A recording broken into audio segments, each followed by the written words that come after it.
Okay, so we've worked on a new project over here, and it's actually part of a series of flying machines. So you right-click your thingy.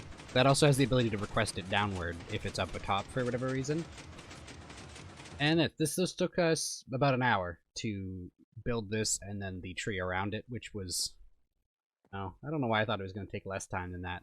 But that's a way for us to get up to our portal without having to fly and hurt ourselves every single time, which, you know, has been the way so far. It's a two-way flying machine, of course, so you can take it back down. Of course, usually I'll just walk off and coast because I've got Elytra. And honestly, I'll probably still fly it most of the time. But if we send it up there, you can see in a second that you can actually request it. So say I walk up and I'm like, oh man, I like my Elytra, whatever. I can ask it to come back down. It doesn't go both ways. I know I can see that stone, leave me alone. I know it doesn't go both ways. I need to get more honey for that. Or, you know, make this tree much more enormous. But if I have honey, I can stick the thing that goes down, like, right next to this. So underneath that block of redstone, it's a slime block pillar. And if we have honey, we can have, like, it right next to it, basically, and do both. So, we are waiting for honey, which we very barely started. We've got how many pieces of honey? 8. We need more than that. Not very, very much, though. We're almost at enough to do that singular thing. And, our honey is not... I mean, like, it's okay. We could definitely get more going, and it's on the to-do list, absolutely. But not the top, because there are more pressing things. Okay, and we just built the exact same, pretty much, machine in the nether to get us up and down here. Of course, this is much taller, but works identically. It's the same. We've even got the same request system, except, no, yeah, this is just the exact same. I'm sure I could figure out a way to make it not looping if you have a request that goes either direction, but, like, I don't know. Doesn't feel important. I can always just drop down with my Elytra and cruise. Whereas with this one, it's a little trickier to fly upward. So yeah, here's that. I need to put a immovable block there, and then the rest of this can just fill it like that. That doesn't need to be immovable. None of that, except for that block there, needs to be. I don't know why that updated anything. Okay, I guess. Okay, so I just finished this. I was live streaming, and then I got really frustrated and stopped live streaming because I couldn't figure out why this machine I'd built wouldn't work. And I knew, so what I needed to do is, I need a double piston extender that can put these slabs on top of these blocks to prevent mobs from spawning on them while I'm at my mob farm. Okay? Now I knew this. I knew how double piston extenders work with a 2-tick, 4-tick, 0-tick delay. I knew that. I knew I had to do it. But I couldn't figure out why it wasn't working, because it kept doing this. I'll show you. It kept doing that. It would double piston extend, but then bring the block back. And I was like, that's not what it's supposed to do. I want it to spit the block out. Why isn't this working? And, like, I'm not gonna lie to you guys. I don't really understand double piston extenders, okay? Like, it's kind of, like, I understand this. I don't know how they work. I don't understand. Like, that's just what you do, okay? I'm not really that good with redstone. I just fake it. So I'm doing this. I'm like, I don't understand why this won't work. So I look up, I'm on stream, I look up pictures of double piston extenders, and they're all wrong. Nothing's working, and I'm just getting more frustrated. So I stopped live streaming. I went and I took a pee break, cooled off. I came back, and I was like, okay, what am I doing wrong here? And then I kind of stared at this for a second. It looked very different, but like I stared at what was going to be the block that I activate things from, and I was like, and I just kind of kept looking at that, and then I would just stick a lever on it, and what do you know? My problem that made me get so frustrated I stopped live streaming for the day was I had a lever instead of a button. So I did it though. So now we can look at this. I don't even know if I showed this part on the live stream. Look at that. Perfect. Okay, so Merry Christmas. I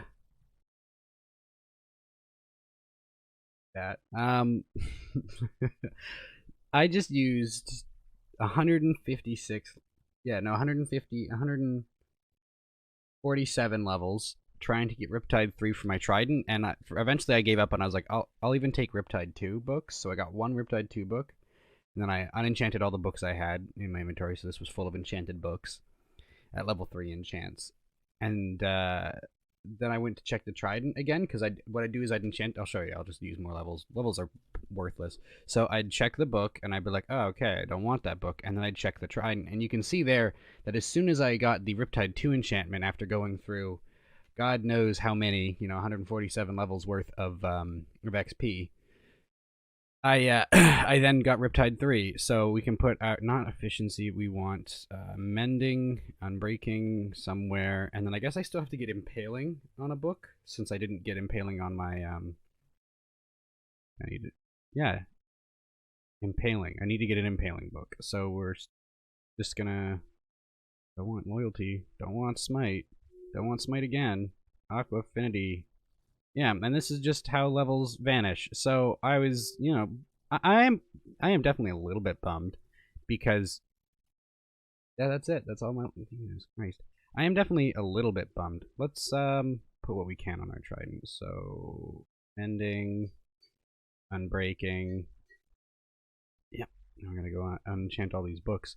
I am upset because to get these levels back is not gonna be super, like, it's not going to happen on its own easily because they nerfed villager trading a little bit in 115. Big shame, right? So, like, on the one hand, it's like, oh man, like, where am I going to get all that XP from? And, like, obviously I'm just going to go to my fortress farm, right? Like, what else am I going to do? But, yeah. So I can trade with these guys one more time because they did refresh eventually, I think. Yeah. Yeah, we have to get XP. But when I started, I was looking at it and I was like, "There's no way I'm going to go through 200 levels of XP." Like, I did though. I sure did. So we're just gonna go buy everything that's useful because you need it. I don't like to use sand for glass because sand is so useful for building. So I buy my glass. I do have plans to get more like villager infrastructure down the road, but for now we're okay as long as we just kind of keep trickling in what we need. So we're gonna go to the fortress farm, I guess, and AFK there for a while, get a whole bunch of resources and a whole bunch of XP, and we'll come back and see if we can't finish this trident up. I was so happy to get this trident. I did it. I'll show you what I was doing while I was doing it, actually, because I've been actually quite busy over this Christmas break. Not enough time to live stream, but enough time to put some work in. So what? Hello? There we go. What I've been doing is I've been like spreading the grass. This is a massive project to turn the whole biome to grass. But we're getting there. And here's some stuff still growing back. We're definitely getting there. Where I've been getting my grass is this kind of large plateau here. I'll like remove the grass and then replace it with dirt. And that's, that works. But this is so much time to do just what we have so far. And then we've got this small section of the island here, and then this massive section of the island over here that just kind of goes and goes. So that's something I've been working on like slowly over time, whittling away at. Oh, you know what I just realized? Now that I've got this Riptide Trident, I'm not in the water. Now that I've got this Riptide Trident, I can just yeet myself up. And who needs that elevator I spent all that time on? Good one. Okay, so I know I've shown this like a bunch of... Oh, that's not what I wanted. A bunch of times already, but like, I just really like this farm. So I went and I killed for, I don't know, like 110 levels or whatever, and that's how many skulls I got. That much coal, that much blaze rod, awful lot of bones, some gold, gold ingots, lots of flesh. A bunch of this flesh, and then most of the arrows were already here, I think. But yeah, I'm not sure how long that was. It was, however long it took me to do 130 levels. I wasn't really paying attention. I was just watching a live stream. So I'm going to go ahead and I'm going to throw away most of the bones, because I already have a really good supply of bone meal. And then I'm going to pack up the skulls, gold, and blaze rods, because those are quite useful. Okay, so I did... So yesterday I had plans, and I didn't go live stream because I was like, I don't have time because of these plans, but I do have time to do a little bit of end busting. So I went and I end busted for a bit. It ended up going way longer than I thought, and I was very late for my plans because I got trapped in the end, and I didn't want to leave until I found, like, I didn't want to leave my house until I found a way, my way home. So I got a lot of end busting done. We got a lot of shulker shells. I'm really happy with the amount of shulker shells we got. We need them for a project that we're starting very soon, which is going to finally be our melon and pumpkin farm that stores in shulker boxes. So, I always hate moving that. So, also, like, the diamond and gold, like, wow, end busting is worth it. That's only, like, a couple hours worth of end busting. I say only as if, like, it wasn't amazing. But, also, I have one more, like, stray shulker shell. So that brings us to a stack and 11 worth of shulker boxes, which is just so phenomenal, really. That's gonna last me at least a little while. So, an update on our, like, collection of things from end busting. Only 9 dragon heads because I've lost a lot to the void, but we've had... So, wow, we're losing almost half of our total dragon heads every time we try and get one. That's not excellent. And then a full chest of diamond gear. So, of course, this is, like, more than half a chest of diamond gear. And then some more diamond gear on top of that. So, if we ever need diamond gear, you know, who needs to craft it when you can just have it for free? Okay, so we've just finished up our collection system for our first layer of melons and pumpkins. Of course, we don't produce any yet. But all this is, and I'll explain what's going on here, is you take 26 ender chests. No, you take your hopper minecart and you plop it down on that. And this will infinitely go around and pick up any items on the blocks when I start building the platform above it here. So, like, this will be where the farm is. So if I put a block there... I probably should have done this... Let me just wait for it to come back. So anyway, when it does have items, though, there's hoppers in the floor here, and so every time it goes over a hopper, it will put it into the item collection system that we've got here. And whenever it goes, you see pick that up, and oh, and I already put it in, and I was in the way and I blocked it, so it went into one of these. There's already some items in these, of course, from me building it. So that's the item collection, and now we just have to do the actual farm part of it, and then also do it over and over and over again, because we want, like, 6 layers, I think, is what I decided on. So I forgot to explain why I've got these chunk things up. So because I've got this all built inside one chunk, the minecart will never break. Sometimes you have this problem with machines. Oh, this is the same with machines that rely on minecarts, like moving minecarts for power. Is say it goes over this chunk and into that chunk. If I go so far that way that this chunk unloads, it'll lose its momentum and get stuck in the system. But by keeping it all limited to one chunk, it will never break and lose its momentum. Or it shouldn't anyway. We'll see, I suppose. But this should run 100% of the time, no matter what, no problem. So now what I've got to do is I need to plant my melons and pumpkins. And what I want to have is I want every single farm plot. So say I plant a melon here, I want it to be pumpkins in the 4 corners around it. Because the melon will actually get, like, a speed increase in both growing melons and in the stem if it's farm plot around it. But if I have 2 melons next to each other in the farm plot within the 3x3, it goes, oh, that's me, I can't use that, and so it doesn't get the buff. So if by having melon and then pumpkins around it, or pumpkin and melons around it, it doesn't go, hey, I know what that is, that's me. It goes, hey, that's an unused farm plot, even though the pumpkin's in it. So we can maximize the efficiency of our farm. And the easiest way to achieve this is just to do, like, a row of melons and then a row of pumpkins. And then a row of melons, and then a row of pumpkins. And by doing it this way, you always have, so, like, you know, this melon has no melons around it. It's got, that's a pumpkin, that's a pumpkin, and so on and so forth. And this one is out of range, so it doesn't reach. So we're doing melons again. Pumpkin. Melon, and pumpkin. So now, we need to get our farm's activation system up, which is actually quite simple. I need observers, note blocks, pistons, observers, note blocks, and then I think we're using stone bricks for this part. So if we head back up, So here we need to get, it's actually quite tricky to get started, I realize. I remember. I need to have the pistons facing down on the dirt, or the observers. Will it let me do it like this? Please work like this. Yeah. Is that? Yeah, perfect. And then so we have piston facing down, and that's it. So we just have to do this for the entire thing, and then on top of the piston is a note block, and on top of this block is that. So what happens is, this will detect when the pumpkin grows, it sends, or melon, it sends a signal to this block, which activates the note block. There's quasi-connectivity, so the note block actually needs to be there, or it could be a dispenser and be clicky. What this actually works is the block updater for the piston, so this power, getting powered, will power the piston, but the piston doesn't know without a block update. So by having this above it, you kind of get that all done at once, and we can silence the note block if we just put a block above it, so it's fine. And so we just gotta do this for the whole platform and then repeatedly. So, yeah. So we're putting in a note block above every piston here, and then above every observer will be a solid block of some type. I'm using stone brick, but you can use literally anything that is considered... Oh!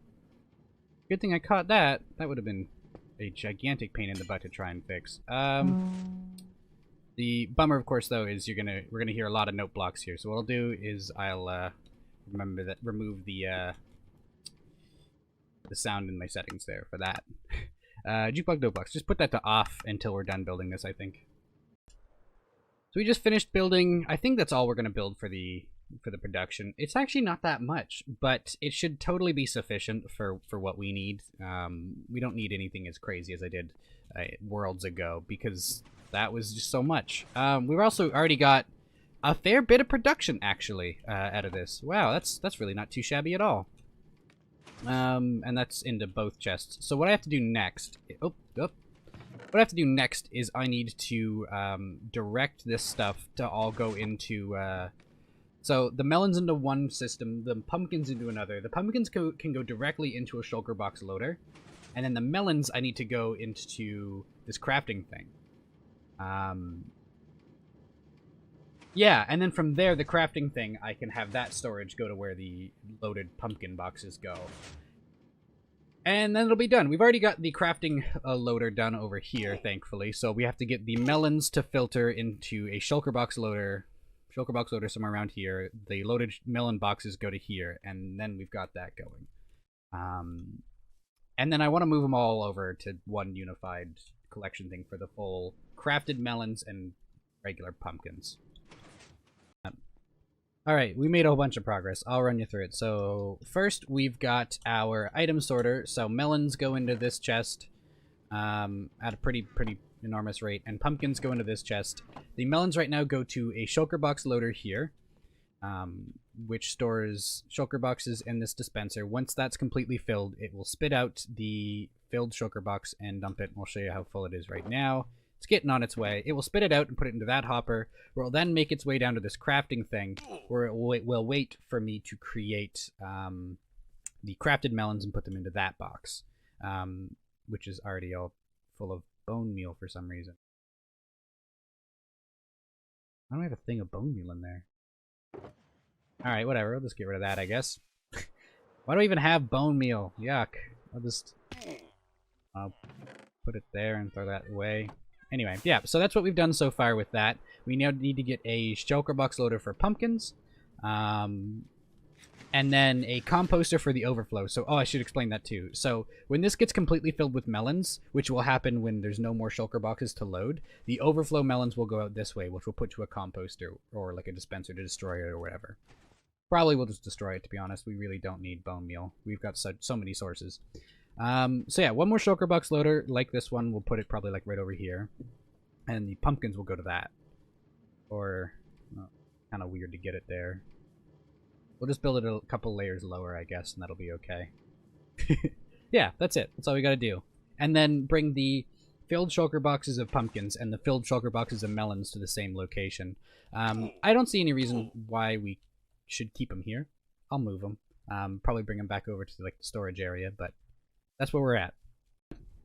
So we just finished our shulker box loader for the pumpkins. We don't have a overflow thing for it yet. I do really got to get that set up though. I think what we'll do is the similar thing. I need more hoppers. I've actually pretty much burned through all of my like zillions of hoppers I'd prepared for today. Which, you know, not that surprising, admittedly. But, yeah. Oh, I think that just fired, by the way. So, why aren't these going faster? Interesting problem. Now, I just discovered that my melon thing, this design needs some tweaking, and I'm not sure how to tweak it. But it definitely looks like there's something wrong with this firing. See if I can emulate it for you. That wasn't it, I don't think. I'll have to figure it out and see what I can come up with. Okay, so we've managed to get the it's actually not set up, I realize it's not connected to this yet. We also have to move our junk sorting still. What I'm kind of thinking for this room that we've got here, though, is it should be like, we'll have like our colored terracotta, concrete, wool, and dye in it, and you can kind of like walk up and like see all of it. I think is the way I'm going to go for this. Although I think I want to dig that back a little bit further, and then we can put our overflow just over here, I think, and have the overflow wall here, because this is what we're going to be accessing a little bit more often anyway. Yeah, okay. I think that's the plan. That feels like a good plan. Okay, so we've definitely made progress. I think I'm gonna take it down to that level there, to the floor, I think. I'm just having a hard time imagining what I want to do. It's difficult to explain. It's kind of inspired by old-style Minecraft builds, before you had blocks that looked not garbage. A lot of cobblestone is the idea. And I'm having a hard time imagining it in this space. I think I might need to raise the ceiling as part of my problem. But yeah, so we've got to get, I think I'm going to do concrete and dye, or dye and concrete, doesn't really matter. What's my hopper? I didn't check my hopper situation. I know my wood is dwindling. You use a lot of wood in projects like these. My hoppers are less than ideal. Okay. And then I've got, I'm gonna have to mine more. I've spent so much time mining the past few days, but I still refuse to make an iron farm. All right. So does everything feel wrong? We've had some pretty significant progress since my last clip. I streamed for a whopping 6 hours. I was only doing one thing. This was not part of it, but I really do want to show this. So I've made progress. This is kind of what I'm going for with this build. I'm going for like inspired by the old-fashioned, like pretty much all cobblestone castle builds, but mixing in just a little bit of not cobblestone. And also we're using beacons for light. They're a very nice version of light. Like it's a white, oh Jesus, what the hell just popped up? Excuse me. Not very good there. It's like outdoors. Oh, hello, block. It's like outdoors light as opposed to like glowstone's got like a little bit of like a yellow to it, which is more apparent when you have like shader packs and stuff like that. And also torches have a little bit of orange, but this is white, like the sun for some reason. We've also got our sorting system all plugged in, so this is now our overflow. So items will go, they come down over there from like my pre-existing like water-based storage system, and then it kind of moves around this long series of things. This is actually isn't stained glass, it's dyes in there, but you know, I can't place dye. And after then it gets dispensed into, can I show you? It gets dispensed into that waterway and then enters up over here to that. Really cool, actually. I like the way it's coming out, the large amount of cobblestone. It's something that like brings back a lot of memories for me, and I'm digging it. I'm certainly digging it. And then we come over here. Actually, I had to make a change with the way you get back here. So we've got this button hidden behind the armor, and that's how you get back to this area, which is, you know, whatever. Who cares? And now, finally, the thing that I spent all day, 6 hours straight working on. is we have finished our island. It is all green. It took so long. So we'll go end to end. When we started our world, we started over here. For anyone who may remember, has watched every episode or whatever. This is where we started. And we've moved our way down to the... Hang on, just go up a bunch so we can look down at it. We moved over. We built that basically instantly. And then we've got nothing built past this, like, tree farm. But it's about 1,000 blocks in length. Or just, like 700, 800. I don't know. It's been a long time since I checked. But it's quite substantial. And it's really good to have it all done. I'm probably not going to do those small islands, because, like, who cares? But yeah, there it is. So the next kind of, like, super-sized project I want to start is I want to build a very large tower. Maybe... I have to pick the spot. In here might not be a terrible spot. But I want to build a very large tower to store large amounts of villagers for trading. And I want to have, like, I don't know, stuff in it. So it's also got to be far enough from here that it's not laggy. So maybe that's not far enough. Maybe I need to go over to this, like, big plain here. Decisions.